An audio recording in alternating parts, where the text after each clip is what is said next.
প্রিয় দর্শক, দর্শকের কথা অনুষ্ঠানে আপনাদের সকলকে আমন্ত্রণ জানাচ্ছি। বেশ একটা বিরতি গেল, অনেক দিন করা হয়নি এবং অনেক দর্শক এমনও আশঙ্কা করেছিলেন যে এই দর্শকের কথা এই অনুষ্ঠানটা কি বন্ধই হয়ে গেল কিনা। না, বন্ধ হয়নি। আমি যতটুকু বুঝি আপনাদের অনেক দর্শকের এটা খুব প্রিয় একটা অনুষ্ঠান। আপনাদের সবার প্রিয় অনুষ্ঠান বন্ধ করে দেব অতটা দুঃসাহস আমার নেই, কারণ আপনাদের সঙ্গে যে মত বিনিময়টা না, এটা আমি আসলে খুব এনজয় করি। আমি কিন্তু প্রায় প্রতিটা কমেন্টই পড়ার চেষ্টা করি। বিশেষ করে যে ধরুন কোনো একটা কন্টেন্ট আপ হলো, পরবর্তী কন্টেন্ট আপ হওয়ার আগ পর্যন্ত যে কমেন্টগুলো আসে আমি মোটামুটি সবগুলি পড়ি। আবার যখন পরবর্তী একটা কন্টেন্ট চলে আসে তখন ওটার কমেন্টে চলে যাই। কাজে আবার কিছু কিছু ক্ষেত্রে কিন্তু আমি রিয়েক্ট করি, রিয়াকশন দেই, আবার কিছু কিছু ক্ষেত্রে আমি কিন্তু ওখানে রিপ্লাইও দিই।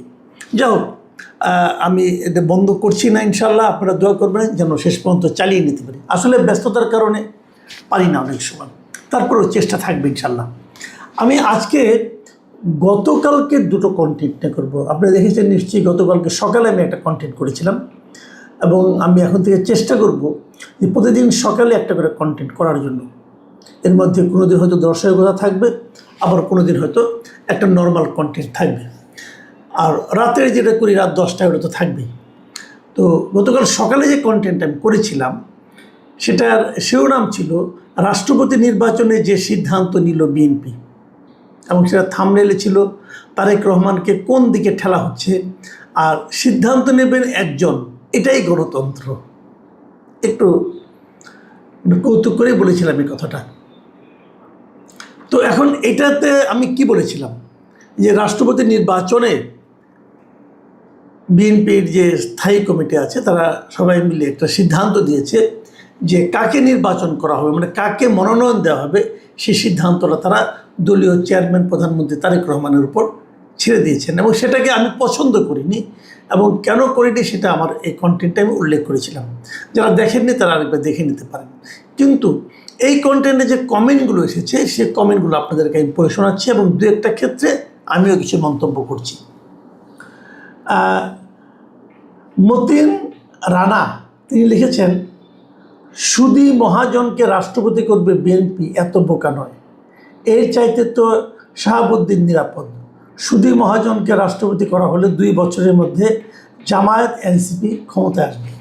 এই মন্তব্যটা এই কারণে এসেছে, ওখানে আমি এক জায়গায় বলেছিলাম যে কেউ কেউ ডক্টর মোহাম্মদ ইউনূসকে রাষ্ট্রপতি করার কথা বলা বলি করছে এবং তার জন্য দেন দরবার শুরু করেছে।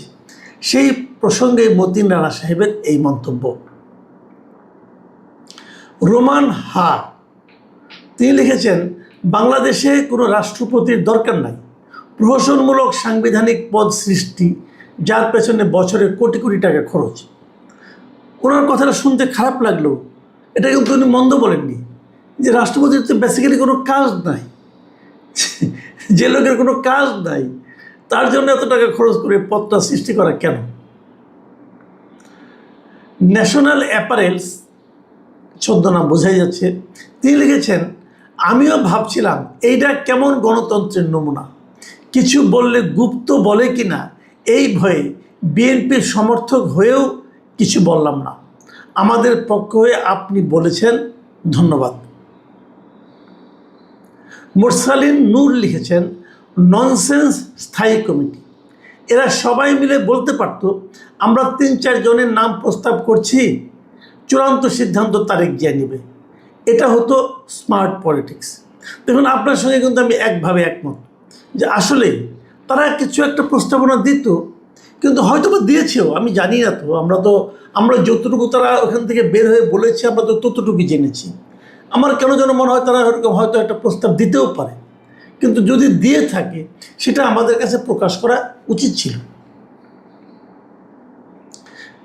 মোহাম্মদ উজ্জ্বল লিখেছেন, বিশ্লেষণটা কেমন হলো, তারেক জিয়ার বেলায় চাপিয়ে দেওয়া আর হাসিনার বেলায় উনি নিজে সিদ্ধান্ত নিতেন। আমি ধরে নিলাম আপনি প্রধানমন্ত্রীর খুব কাছের লোক। দেখেন উজ্জ্বল সাহেব, আপনাকে আমি বলি একটা জিনিস, এই যে আপনি বললেন না যে তারেক জিয়ার বেলায় চাপিয়ে দেওয়া হয়েছে, যেটা আমি বলার চেষ্টা করেছি, ওনাকে চাপাই দেওয়া হয়েছে। প্রধান আর হাসিনার বেলায় উনি নিজে সিদ্ধান্ত নিতেন। এই ডিফারেন্সটা কিন্তু আমি এভাবে করিনি।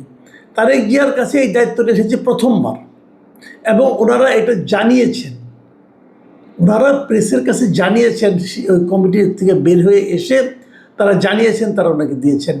কিন্তু হাসিনার উপর গত শাহাবুদ্দিন সাহেবকে যখন নাকি প্রেসিডেন্ট বানানো হয়, তখন কেউ তো জানতো না আগের দিন, এবং কোনো এরকম কোনো মিটিংও হয়নি, ওনাকে চাপিয়েও দেওয়া হয়নি, উনি কাউকে বলেননি কী পরামর্শ তোমরা আমাকে দাও, উনি নিজেই নিজ দায়িত্বে করেছেন।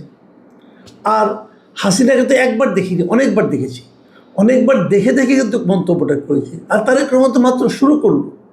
কাজেই তারেক রহমান এরকম কাছের লোক আমি, এটা আপনি বলতে পারেন বলে আপনি হয়তো এক ধরনের সান্ত্বনা পেতে পারেন, এক ধরনের আমোদ অনুভব করতে পারেন, কিন্তু ঘটনাটা সেরকম না। ওনার কাছের লোক অনেক আছে, অনেক সাংবাদিক ওনার কাছের লোক আছে। আমি তো ওনার সমালোচনা করেছি, তাই না? সমালোচনা করলে কাছের লোক কীভাবে হলো? যা হোক, কাছের লোক হলেও সমস্যা নাই, দূরের লোক হলেও সমস্যা নাই, আমার কাজটা আমি করে যাবো, আপনি যেভাবে দেখেন। আতিকুর রহমান লিখেছেন, বাকশালের গঠনতন্ত্র এমন ছিল, সকল সিদ্ধান্ত নেবেন দলের প্রধান। কি সুন্দর মস্তিষ্কহীন হ্যাডমওয়ালা নেতারা। সর্বোপরি মাসুদ কামাল ভাই, ধন্যবাদ আঘাতটা সঠিক পয়েন্টে করার জন্য। রফিকুল ইসলাম লিখেছেন, হয়তো কমিটিতে সিদ্ধান্ত ৩-৪ জনের নাম এসেছে, তার মধ্য থেকে একজনকে বেছে নেওয়ার জন্য প্রধানমন্ত্রীকে হয়তো অনুরোধ করা হয়েছে। এটা আমার আনুমানিক কথা। হ্যাঁ, দেখেন রফিক সাহেব, আপনি 3টা সেন্টেন্স লিখেছেন। প্রথম সেন্টেন্সে বলেছেন হয়তো কমিটিতে ৩-৪ জনের নাম, দ্বিতীয় সেন্টেন্সে লিখেছেন হয়তো প্রধানমন্ত্রীকে অনুরোধ করা হয়েছে, তৃতীয় সেন্টেন্স লিখেছেন এটা আমার আনুমানিক কথা। মানে আপনি 3টার কোনোটাই কিন্তু কনফার্ম না, আমিও কনফার্ম না, হয়তো এরকম হতেও পারে, হলে ভালো। কিন্তু আমার বক্তব্য হলো কি, যদি এরকম হয়েও থাকে সেটা তো আমরা জানি না, ওনারা আমাদের জানালেই পারতেন। কারণ আমাদেরও কিন্তু জানার দরকার আছে, কারণ জানার দরকার আছে, এই জানার উপরে কিন্তু আমরা ওনাদের ব্যাপারে সিদ্ধান্ত নিই। কাজেই এই হয়তোকে আমরা কতটুকু ধরবো আমি বুঝতে পারছি না। আর এরপরে যে মন্তব্যগুলি পড়ব সেগুলি এসেছে গতকাল রাতের কন্টেন্ট থেকে। গতকাল রাতের কন্টেন্টটা মূলত ছিল জামাতে ইসলামকে নিয়ে। এই জামাতে ইসলামের ইদানিং তাদের বেশ কিছু ঘটনা আমরা দেখতে পাচ্ছি, যা নাকি দেখে আমরা হতাশ হচ্ছি, যে একটা পলিটিক্যাল পার্টি, যে পার্টি নাকি সৎ লোকের শাসনের কথা বলে, তাদের মধ্যে এইগুলি কী দেখছি আমরা, এটা দেখে আমরা হতাশ হচ্ছি। সেটার উপর এবারে কিছু মন্তব্য আপনাদেরকে পড়ে শোনাচ্ছি। মোখলেসুর রহমান লিখেছেন, মাসুদ ভাই, জামায়াত এখন যা করছে এটাই জামায়াতের আসল চরিত্র। উইন 8900 লিখেছেন, হাফ ক্ষমতা পেয়ে যে পরিস্থিতি ভাই, এরা ফুল ক্ষমতায় গেলে দেশের পরিস্থিতি যে কি হবে তার কিছুটা নমুনা দেখা যাচ্ছে। মোহাম্মদ খাদেম আলী লিখেছেন, যার যার চরিত্র তা একদিন না একদিন প্রকাশ পাবেই। যেমন এগুলো নিয়ে আমি কী মন্তব্য করবো, এটা তো আপনি বুঝতেই পারছেন। শাহনাজ আক্তার লিখেছেন, আসসালামু আলাইকুম স্যার, আপনাকে অসংখ্য অসংখ্য ধন্যবাদ স্যার, এই জন্যই আপনাকে এত ভালো লাগে, এত সুন্দর করে বিশ্লেষণ করেন, মুগ্ধ হয়ে শোনা ছাড়া উপায় নাই। আপনার সৎ সাহসী মানসিকতা দেখে আমি অনেক মুগ্ধ হই, আপনার ভিডিও দেখে অনেক কিছু শেখা যায়।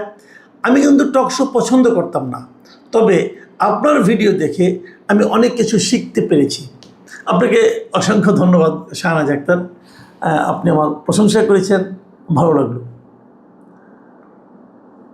আব্দুল কাদের সিদ্দিক অপু, তিনি লিখেছেন, শরিয়া আইন অনুযায়ী এদের কি বিচার হওয়া উচিত?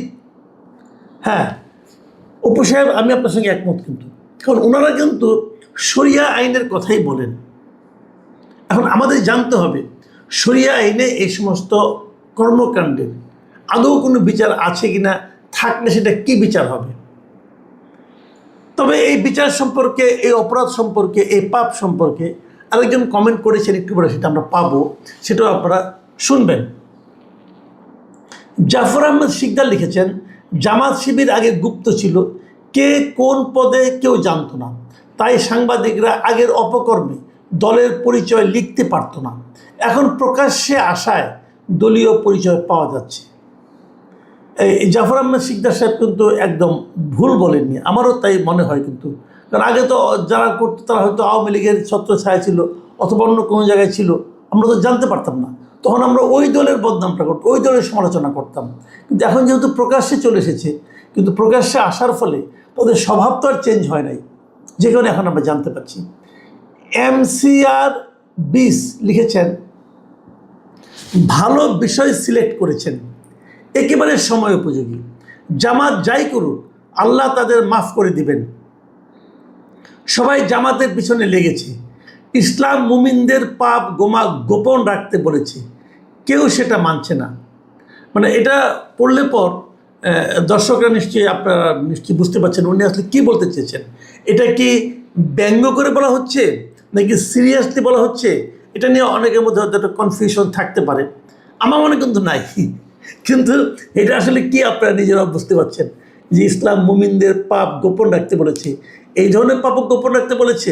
যাই হোক, সেটা আপনারা ভাবুন।